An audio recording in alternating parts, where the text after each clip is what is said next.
As folks are coming into the room, I want to welcome everybody. If we haven't met, I'm Alan. I do operations for Flourish. Matt Bowling, our team leader, was just talking a moment ago. So Matt will kind of walk through some thoughts that he's kind of put together. He put them together in a blog post. If you haven't seen that blog post, I'll drop the link in the chat window and you can see it there. And so he'll kind of talk through some of that. I'll kind of sort of interview him to get those thoughts out. We do record these calls for our podcast. You can find the Flourish Coaching Podcast. It's called the Church Renewal Podcast from Flourish. You can find it in iTunes, Spotify, Stitcher. You can also find it at churchrenewalpodcast.org. And like I said, Matt's thoughts that he put together leading up to today were made available in a short essay on our blog. That's flourishcoaching.org/blog. And you can find the Flourish blog there. Lots of resources that we've reviewed for church renewal revitalization, some comments and resources that come out of our various podcast episodes, and some essays from Matt. So the church renewal blog, flourishcoaching.org/blog, you can find that there. All right, we're going to get started here. I want to welcome everybody today to another Flourish live stream discussion. During this season of social distancing, we've tried to just make as much of our hearts and our resources available to people as we can. And so you can find those through our podcast, our blog, and here in these live stream discussions. Flourish really has a heart to see ministry leaders set free with the gospel so that they can be effective wherever God has called them.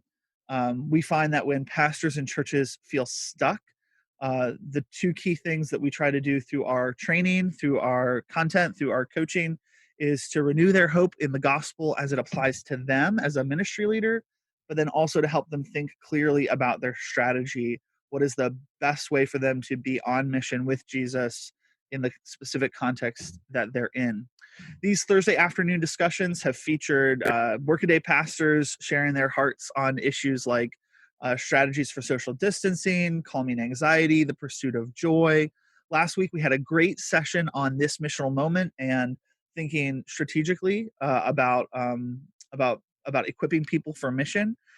Any of the podcasts or any of these live streams that you've missed, you can always request the audio directly. We also put them up about a week later in our podcast stream, so you can find audio there as well. So with that, I'm going to ask Matt if he would open us in prayer. And then Matt, after you pray for us today, would you just begin by talking about why it's important for pastors to pay attention to their emotional life amidst all the other things, the Great Commission and being a good leader in their context? Why is the emotional and spiritual life of the pastor kind of important when leading change and renewal and revitalization in local churches? Sure. All right, let me pray. Brothers, let's pray together. Father, thank you that you care for us, that you, the various pictures and depictions that were given in the scriptures of your care and love for us, your emotions for us, that you are in Christ for us, how we need to feel that in the midst of all the push and pull of ministry, especially in lockdown, especially in light of recent events, how we need to know that you really do care for us, that we can wake up in the morning and begin with prayer and be able to reflect and wonder and be in amazement that you've set your love on us. We pray that we would continue to be more and more grounded in our being, that we would have a walk with you that can sustain us in the midst of lots of tensions. There are lots of tensions when we do ministry. Our own would be enough, but here we walk with so many other people with tensions, and there's just a lot to it. And so we pray that you would minister to us through this time. Use it for your glory. Use it for the benefit of those that are on and those that will hear later. We pray in Jesus' name. Amen. So let's see. Um, if you've had a chance to read the blog post, you'll get some of my heart there.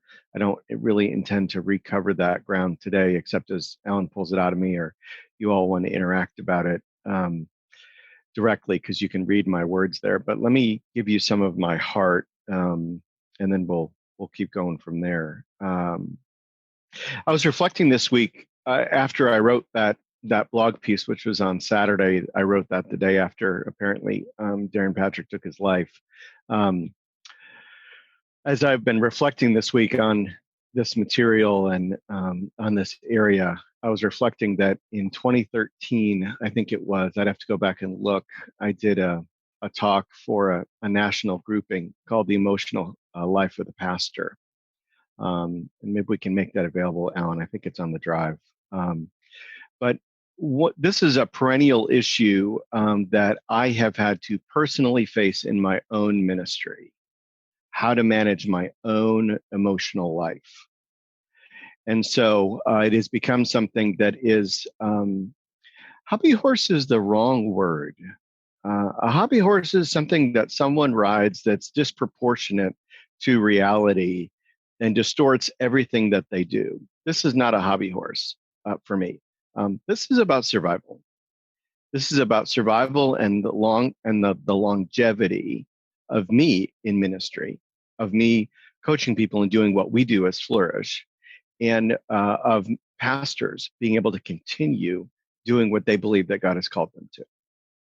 So I don't think that's a hobby horse. Us trying to help you survive is not a hobby horse. That's us trying to love you and trying to display the love of Christ to you. Okay. So that's my heart behind this. One of the things is Alan and I were discussing what would be helpful to talk about today is to talk a little bit about Flourish's coaching model. You can, Alan can put a link up to our philosophy of coaching in the chat stream. But one of the things that the three guys who started Flourish, one of the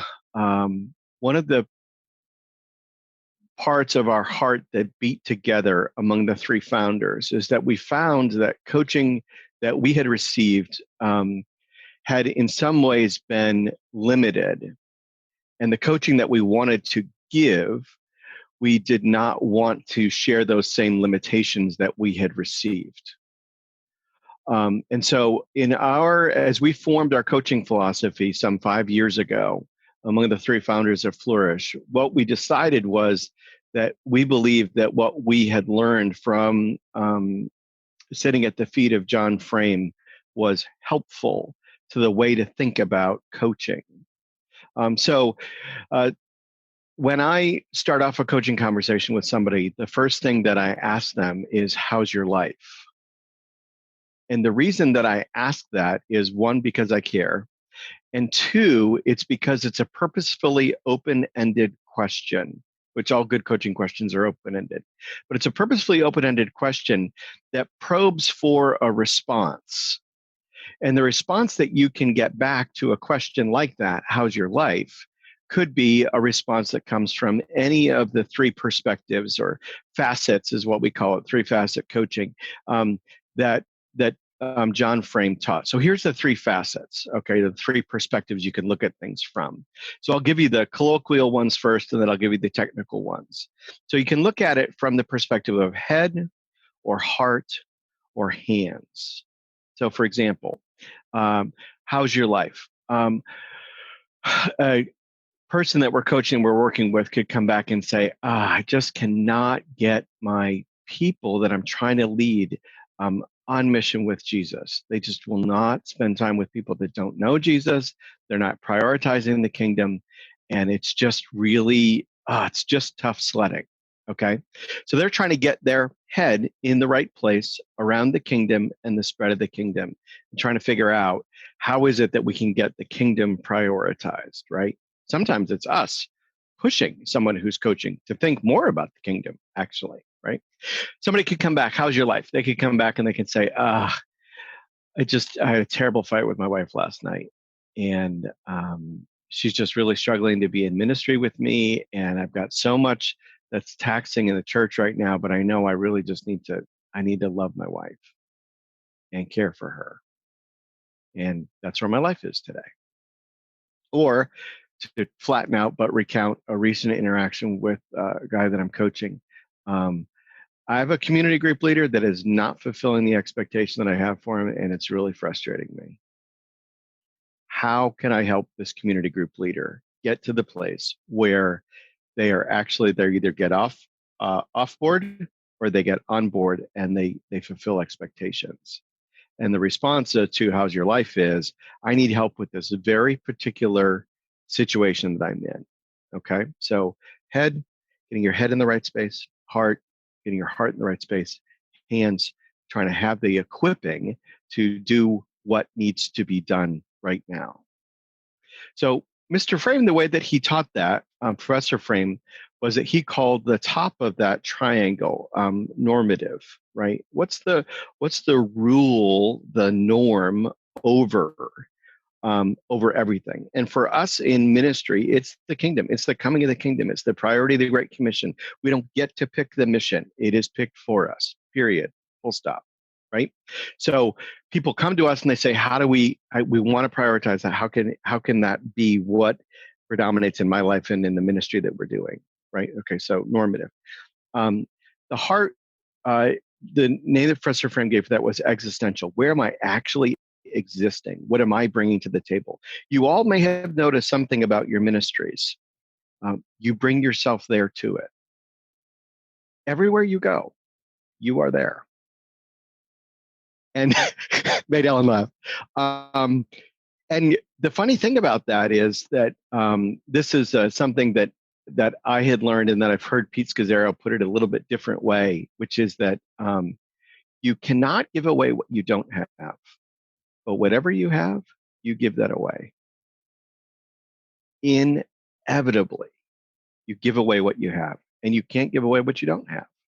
So you show up everywhere that you go. And so who you are living and being with Jesus, where you're existing, what your marriage, what your walk with Jesus, what your emotional life is like, comes and bears in everything that you do. It shows up on your face. It shows up in your habits. It shows up in the way that you react. It shows up in the way that you relate to people, what you lead and what you don't lead, what you walk towards poorly and what you walk towards well, and what you avoid.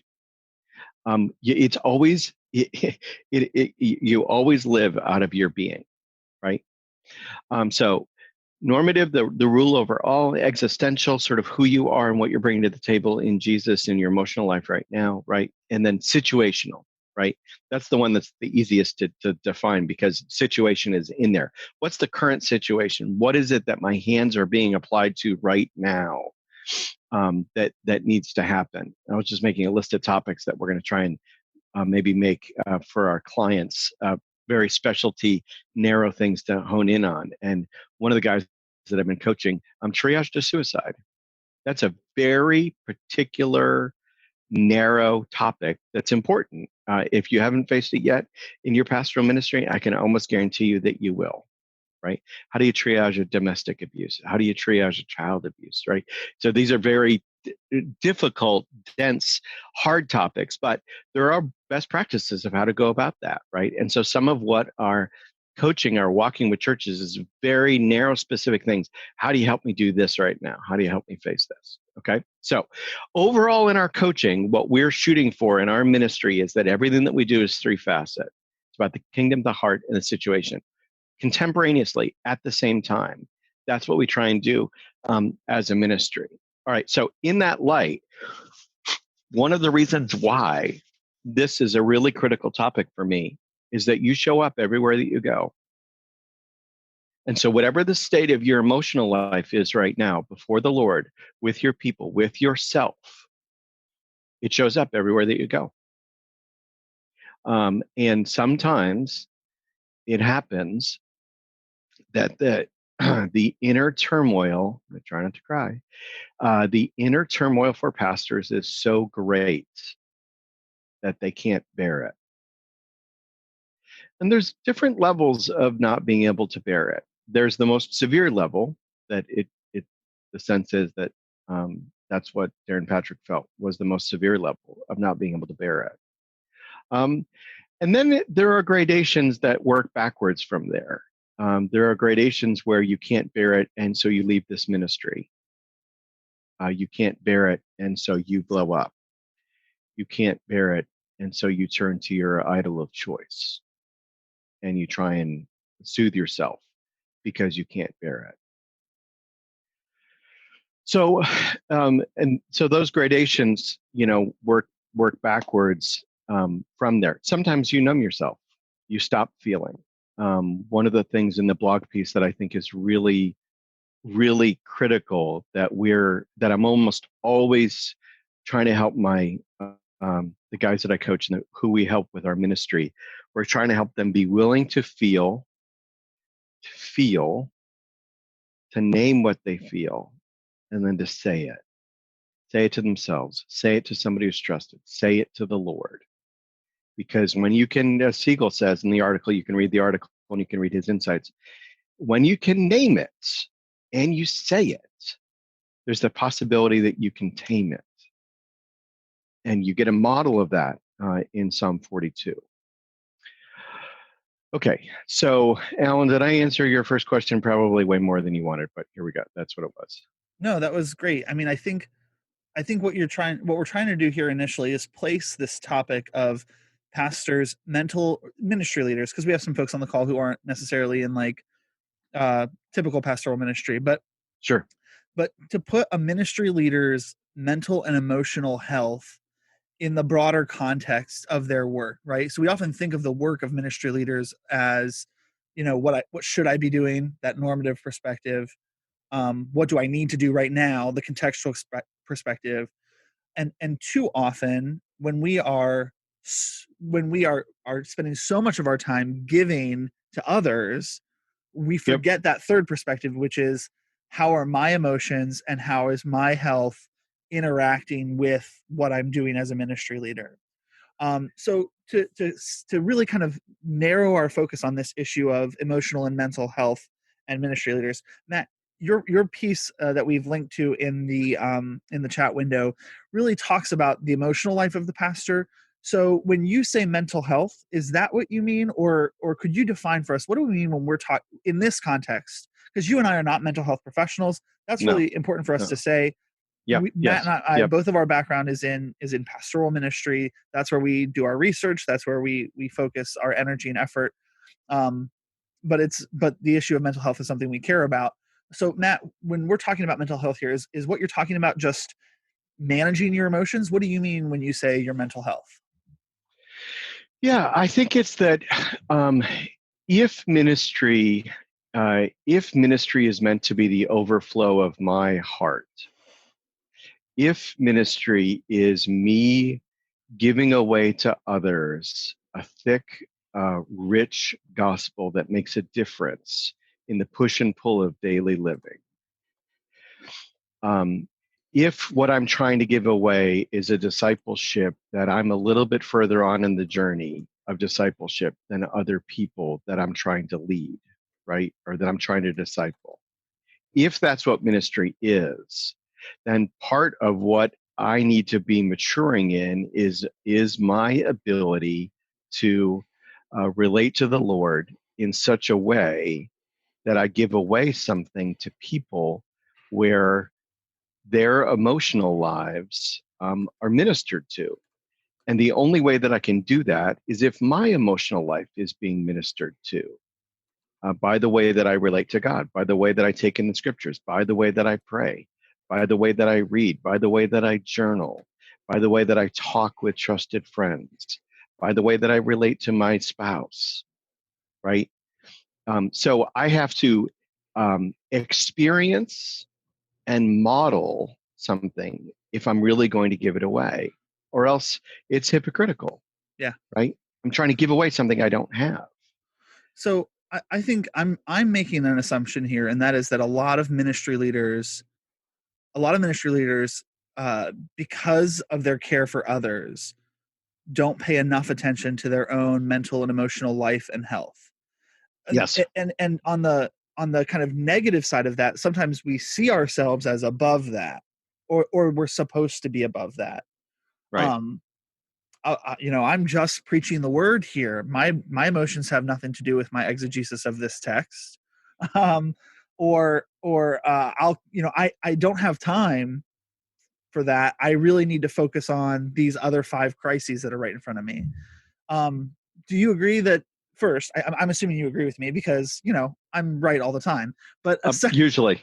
but second, do you think that there are other blocks? Do you think that there are other barriers to ministry leaders pursuing their own mental and emotional health that are important for us to recognize and pay attention to?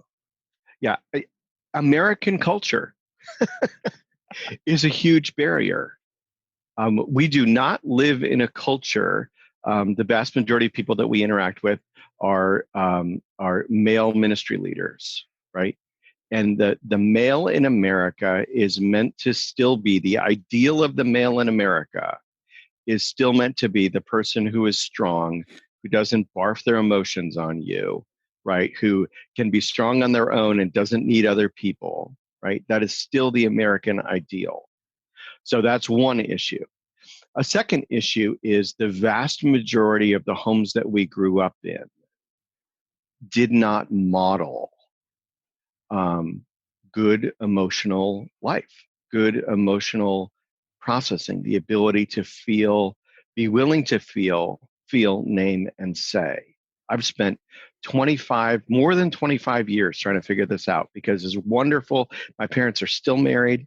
They don't know the Lord, but they were very good, thoughtful parents. But this is not particularly an area that they focused on with my brother and I.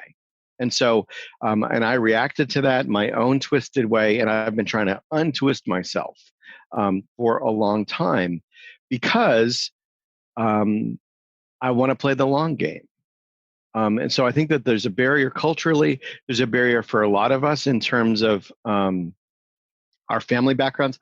I think there's a barrier too, and you hinted at this, Alan, or maybe more than hinted. We have an ideal. We have an ideal that we're trying to aspire to.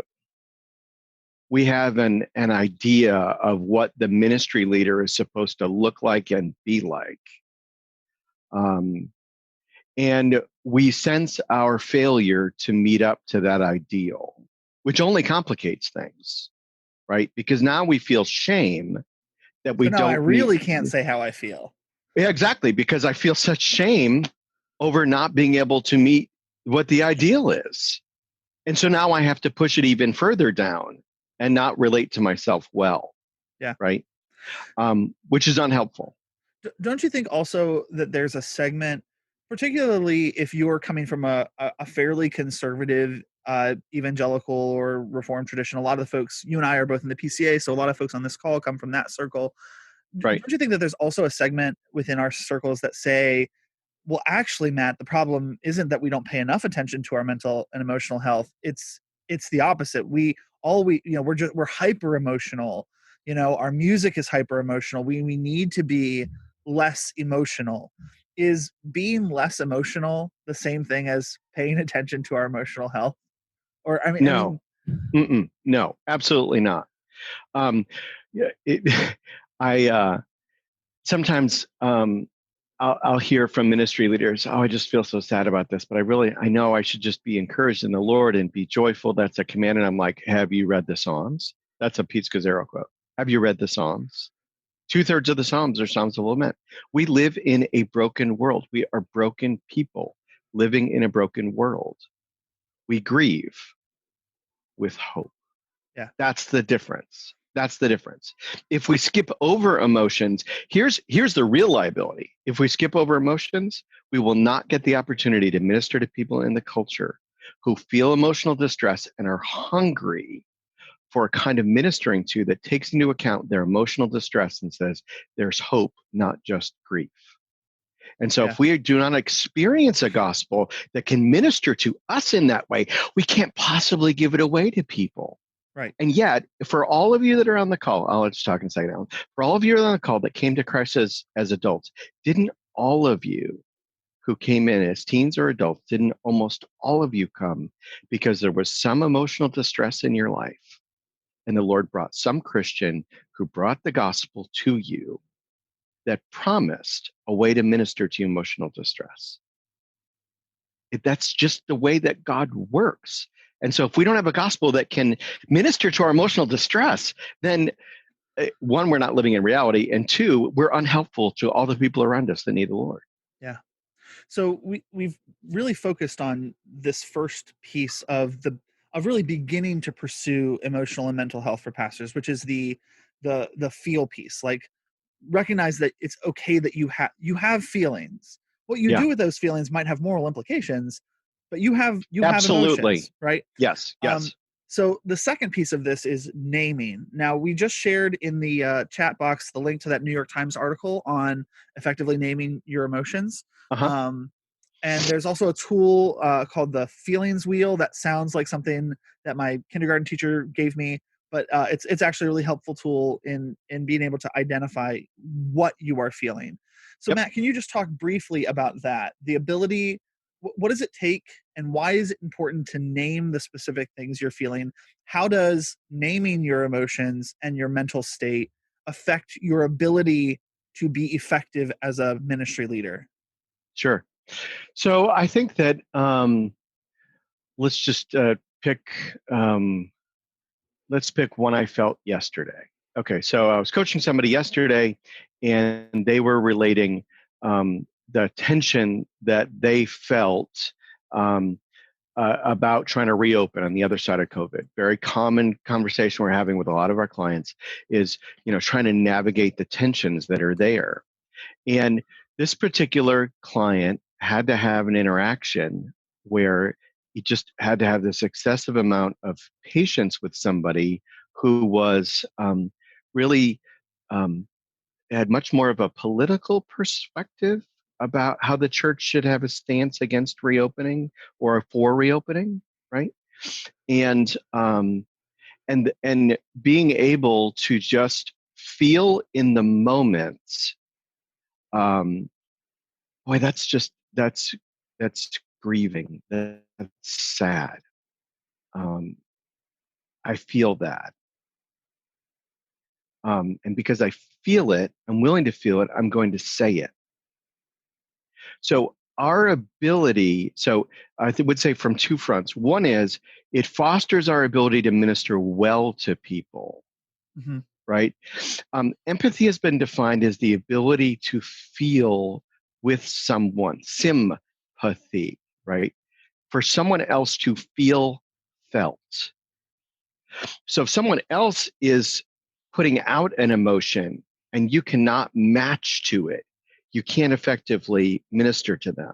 So our own emotional development, our own emotional ability to feel it, to detect it, and to put a label to it means that we get the opportunity to really meet with somebody. For ourselves, I think, so this relationship with others, relationship with ourselves, I think that if I cannot. So I'll give you a different illustration for that. So about 2 weeks into shutdown, I had a really, the previous day had been really unproductive, and I'm a productivity hound. I love to get stuff done. It's very satisfying to me to get stuff done. I like to check things off lists. I've got sticky notes on my desk. I've got lists. Alan wishes I had more lists of things to do. But um, but I love to minister to people, and I love to get stuff done, right? And I just had had this marvelously unproductive day the previous day. And I was just frustrated. And I was lamenting with my brother about this. We're both productivity hounds, and we're just lamenting that and shut down. It's hard to be productive. So I woke up the next morning, and I turn over in my bed and I pray before I go to bed over the previous day for the day that's upcoming. Um, and and as I prayed and laid my heart out before the Lord, um, the thought crossed my mind, huh, yeah, you might be depressed. Okay, so here's why the label is important. Now I had explanatory force for why my life had been going the way that it was. Now I knew why I wasn't productive. Now I knew why I didn't have as much energy. Now I knew why it didn't feel like I was getting traction on this or that. And it gave me direction. Oh, okay. If you're depressed, what's the advice you give to other people when they're depressed? Get plenty of sleep, eat well, exercise, talk with trusted friends, look through the scriptures for what could help you with what you're particularly depressed about. Now, because I had a label for it, I could minister to it. I could request ministry for it. I could lean on the word and on the Lord in specific ways. I could talk about it. I could say it out loud. I could say it to my wife, and I could find some plan for how to manage it. See, if you won't feel it, it goes unmanaged. That's the end of it, right? Most of us. Let me share this real quick, Alan. So there's three things that are always going on. There's the situation. There's my emotion situation, and then there's my reaction to my emotions about the situation. The situation, my emotions about the situation, my reaction to my emotions about the situation. Most of us are aware of the situation and we're aware of our reactions. We don't want our reactions to be the same. But if we don't deal with the emotion in the middle, our reactions are destined to be the same no matter how hard we work on them. They will keep being the same because the emotions are not being managed. Only our reactions to our emotions are trying to be managed. And it's a big mistake that lots of people make, men and women, ministry leaders and non-ministry leaders. If I can't name it, I can't begin to manage it, can't begin to minister to it. Right. That's what's so critical about it. And so that's why the ability to name how I'm feeling uh, is important if I want to be effective, both in receiving the gospel for myself, but then also in this situation, ministering to someone else. Absolutely. And I So, think that, so let me add one thing. Whether you're willing to feel, whether you consciously feel, whether you can name it or say it, all of us still live out of the reactions to our emotions. In every moment, R.C. Sproul taught me this, in every moment, you do exactly how you feel, whether you want to or not. yeah. You react to your emotions in every moment. That's what you do. So this whole chain, it has to be present in order for your reactions to your emotions to be different. And that's what you're doing in every moment. You're reacting to your emotions. Yeah. So I'm trying to uncover the chain so that they can begin to manage. Sure. Yeah. So there's two things, and we're kind of coming up on we're creeping up on the 40-minute mark here, and I see some questions coming in the chat. But Sure. before we get to the chat questions, there's just two other issues I wanna kind of ask you to briefly comment on. Yeah. Um, the first is you were talking about empathy and sympathy. Yeah. Now, my layman's definition has always been if I am empathetic, I feel what you're feeling.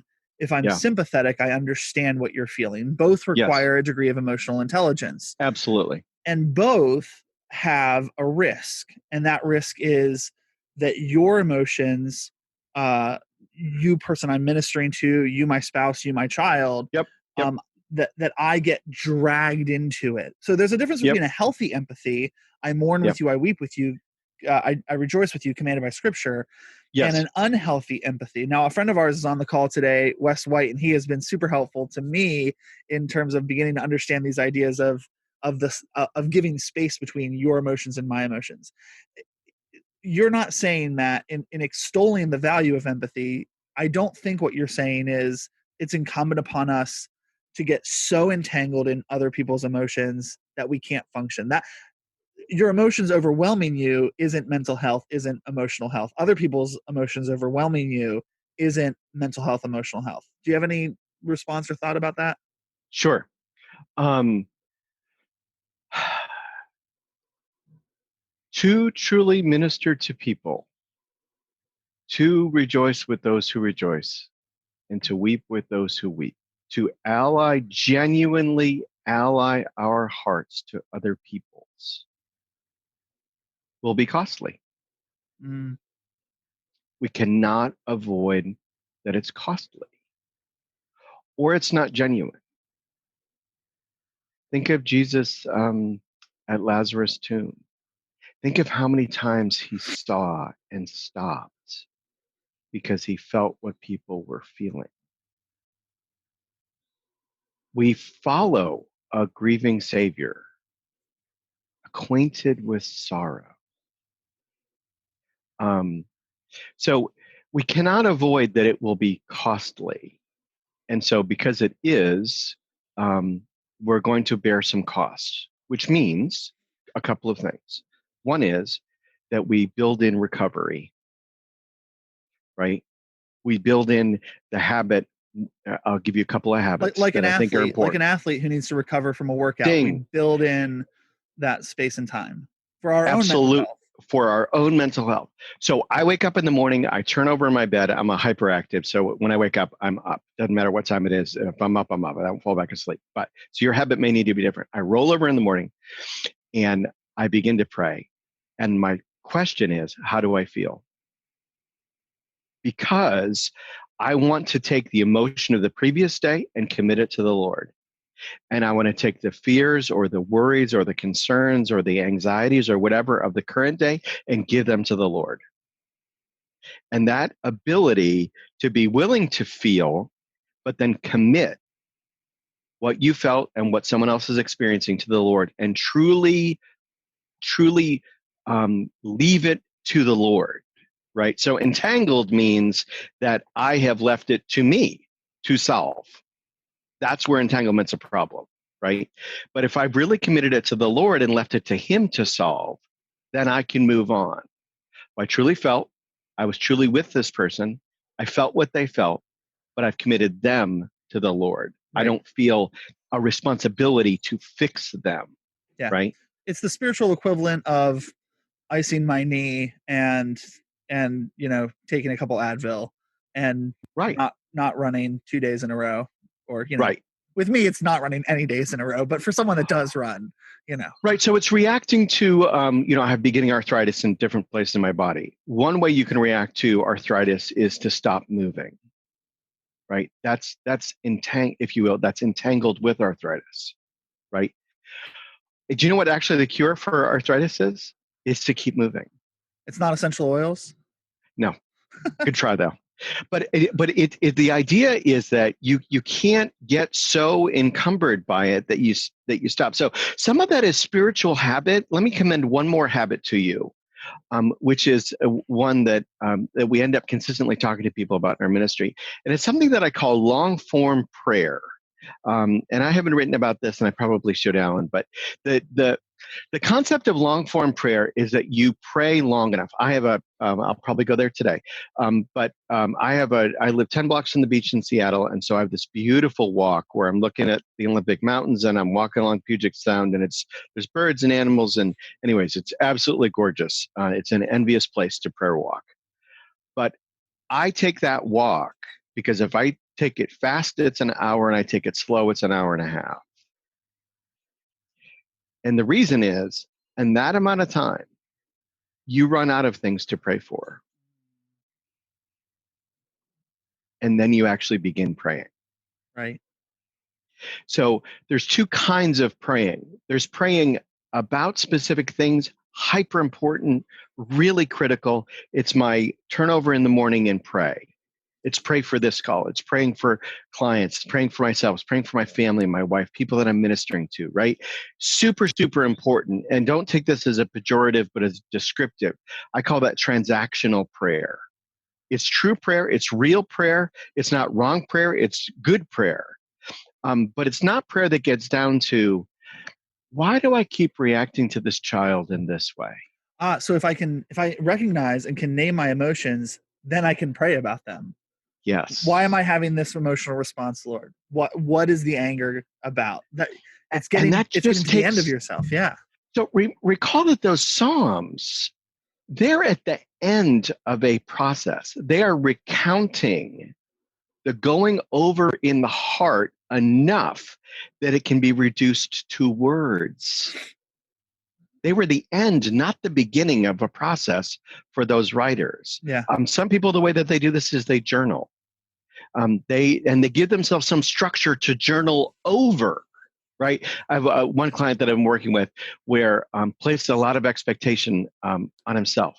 And so I told him, put a heading in your journal every time you journal. What are the expectations that I have? Get them out, put them out there so you can look at them so you can see how ridiculous they are. Mm. But until when you're only feeling the emotional weight of them, but you haven't documented them, you haven't put them out there, you can't get you only feel the weight, but you can't yet put it out there and go, no, Lord, this is unfair of myself. This is unfair of you. This is unfair of this person. And as you can put it out, then you can manage it. But until you get it out in some form, you can't manage it. Yeah. So we're right at the 40-minute mark, and I want to make sure that if folks have comments or questions, we get to incorporate those. If you're willing to stay with us for a few more minutes, there's just one last piece that I'd like to ask Matt to comment on, and that is the whole issue of ministry leaders feeling the freedom to speak aloud their emotional and mental state. And I think that that's a particularly hard thing for a lot of folks who have a lot of eyes on them when they're leading in a faith context. But before we Sure. do that, if you have questions or comments, please throw them in the chat.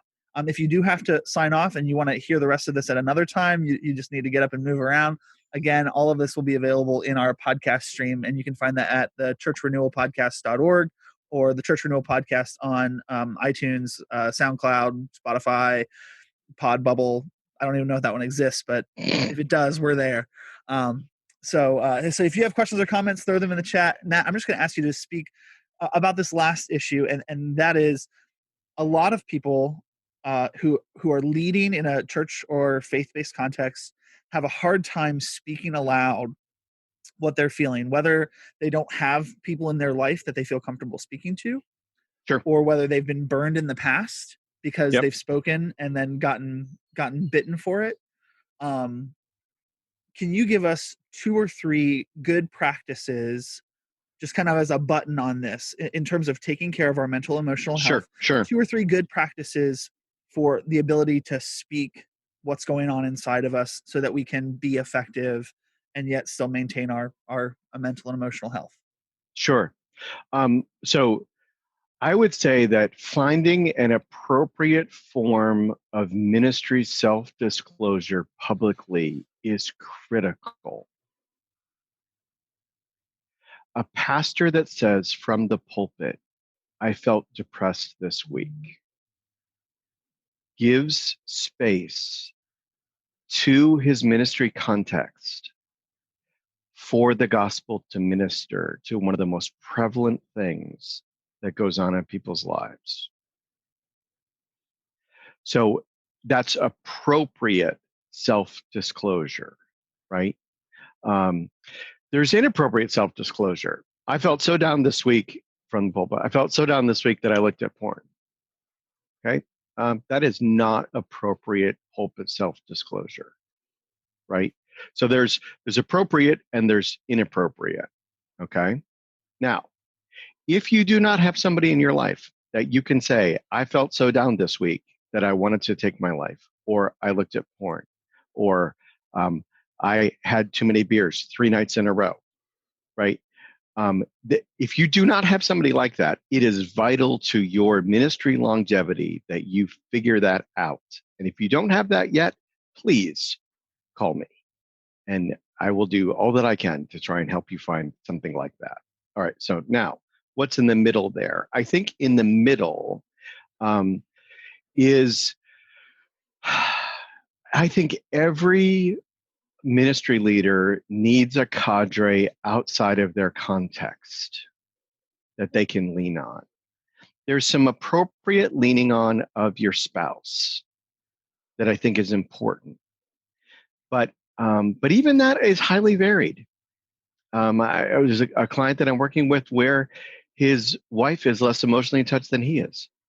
Okay, so she's not super helpful to him in processing his emotions because she's not particularly fluent at it herself. Okay, so leaning on your spouse in a way that's appropriate, that fits your relationship, fits the other person, doesn't burden them unduly. I think that's something you've got to figure out, right? But I don't want to prescribe, right?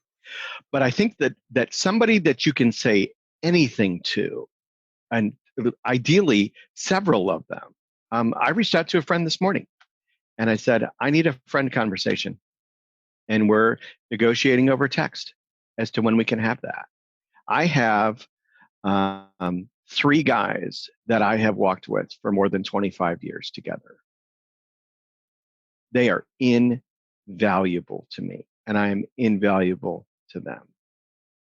And cultivating those kinds of long-term relationships of people that are outside of your current setting, who know you well and love you, and you've given permission to speak into your life and for you to speak out to them, that is an invaluable practice to be able to have. Okay, so that's people practices. You must find some way with the Lord to get this stuff out consistently. I don't know what that is, Yeah. but you've got to find a way to do it and give Sure. yourself space and not feel bad about it. Feel like this is critical to my ministering well, is to be unbusy so that I can do this. Sure. So we have one question that came through the chat about this relationship between the ability to speak and feel as a ministry leader, particularly in this moment as churches are considering the way forward with reopening and Mm, regathering. I've seen hmm that phrase a lot, regathering. I like that term a lot. Um, so, so do you have any counsel on inviting the congregation to express their emotions, even if those are complicated? Joy at regathering while they're lamenting about the ongoing reality, or friends that can't be with them. Um, how do you? I mean, for me, I might just tell people watch the movie Inside Out, and you realize you're allowed to feel two feelings at the same time. In fact, Yes, Daniel Tiger yes. says that. I have toddlers in my house. Daniel Tiger says sometimes you feel two feelings at the same time, and that's okay. But any counsel from you, Matt, on encouraging people to be able to speak and say and feel conflicting emotions, particularly in this moment? So, absolutely. I think that the ability to express emotions out loud is super important for us to cultivate in our ministry environment. Interestingly, people fear that if they do that, that they will open themselves up to explosions of emotion. The inverse is actually the case. Um, Consider the pot of soup where you have the top just off just a little bit so that the steam can escape, compared to the pressure cooker, where if you pop the top while it's under pressure, it blows. Whereas if you're allowing emotion to be part of the system, it never blows. Right? Okay. So, Yeah. and I think that feeling the two emotions at the same time is a really a good way to put it. Think of Psalm 2:11, rejoice with trembling. We Yeah. don't commonly allow ourselves to exist in those two spaces at once. That's what we're called to in emotion, in our relationship with the Lord, in our worship of Jesus. We rejoice. We've been included in the family of God, and we come before one who's a consuming fire. Right. So We rejoice with trembling. We do Right, both. right. Yeah. So one last question from the comments, and then we'll wrap up our official time together. After we do the wrap up, you'll be able to unmute yourself if you want to stay, visit, interact. We'll keep the line open, but we'll end the recording and just keep the line open for folks that want to interact. But this last question, Matt. Sometimes pastors have found that they get bitten for speaking their emotional state aloud. They're, Yeah. and parishioners might interpret that as a sign of weakness, Yep. and then pounce on it. What are some of your thoughts about mitigating against that blowback from being honest about your heart and your emotions with your church? Yeah. I think that one is, I think that you take tentative small steps, so you find out what the space allows. And so you're trying to, as you grow in a ministry, as you grow in your ability to do this, as you grow in this ability to do it. I think you do it in smaller groups first, one-on-one relationships maybe, and then into a small group. Certainly ought to be something that elders are able to do together. You can tentatively do it from the pulpit. So I think you can you can move towards this slowly, so you know when you got people uncomfortable, right? And you can kind of stay there at a tension point of just being on the edge of it. I think in terms of blowback, I think that it's almost always a discipleship moment with people. right? Right. It's almost always reveals more about them than you. If you vomited, just apologize. Say, I need to interact with the Lord more and be able to learn how to manage that emotion. And I'm so sorry that I vomited on all of you. Apologize, right? If you need to. But if what it reveals is the discipleship need of the person, then find the way to absorb the blow and then find a way to come back. Think about carefully how you want to come back, right? But almost every time when I face this kind of situation with a client and I've said, all right, let's plan for how you go back, they go back and it's better. People who have bottled up emotions, who are only reacting out of them but not feeling them, if they're not a toxic person, so you got to identify, is this a toxic person? Is it a reasonable person? If they're not, then you got to be more self-protective. But if there's somebody who needs to grow in their discipleship, right, you can go back and you can try and process, just like you would review an argument with your wife afterwards to try and figure out how not to have that argument again, right? You can go back and you can do that with a congregant. You can go back and do the conversation again. The toxic person, that's a whole other conversation. Most people are not toxic, but there are people that can be volatile and they're feeling deeply. And I think you can come to them and say, I know you're feeling really deeply about this. Can we talk about that? Let's talk about how the gospel ministers to us, even in our deepest emotions. Yeah. Right. Yeah. Thanks for that, Matt. Thanks for sharing some of those strategies. And thank you all for being on the call today. This was obviously one of our more popular topics that we've done. Every Thursday at noon, Flourish does a live stream call. You're always welcome to join in. All the topics are things that are interesting to folks in leadership and pastoral ministry leadership of any kind, really. Some of it is specific to this moment we're in with regathering and all that sort of stuff. Some of it is a little more broad. Flourish is here because we love the church. We love folks in ministry leadership. We exist to set ministry leaders free with the gospel to be effective wherever God's called them. So that if you're ever feeling stuck, a Flourish coach or some of our training, some of our content, it's there to renew your hope in the gospel and help you be strategic and have really good clarity about your situation so that you can be on mission with Jesus. Matt, thank you for leading our conversation today. Matt's one of our, I call him our head coach of the team here. But he's one of our guys that works with pastors and ministry leaders across the country. We've got a team of guys, many on the call today, who are just thoughtful and wonderful people. We're so glad to call them friends. And again, just thank you all for joining us. If you want the audio from this, you can find it in the Church Renewal Podcast. That's churchrenewalpodcast.org, or you can find it in iTunes, your podcast stream. If you like what you hear, rate us, review us, share it with someone else. It's a really great way for us to get out the message of emotional pastoral health, thoughtful and gospel-centered leadership in churches, and really the gospel renewal of Jesus's church. Today exists because Jesus is still gathering a people to himself, and the ordinary way he does that is through the ministry of the church. And so we're glad to do this work alongside you. And just thank you all for being with us today.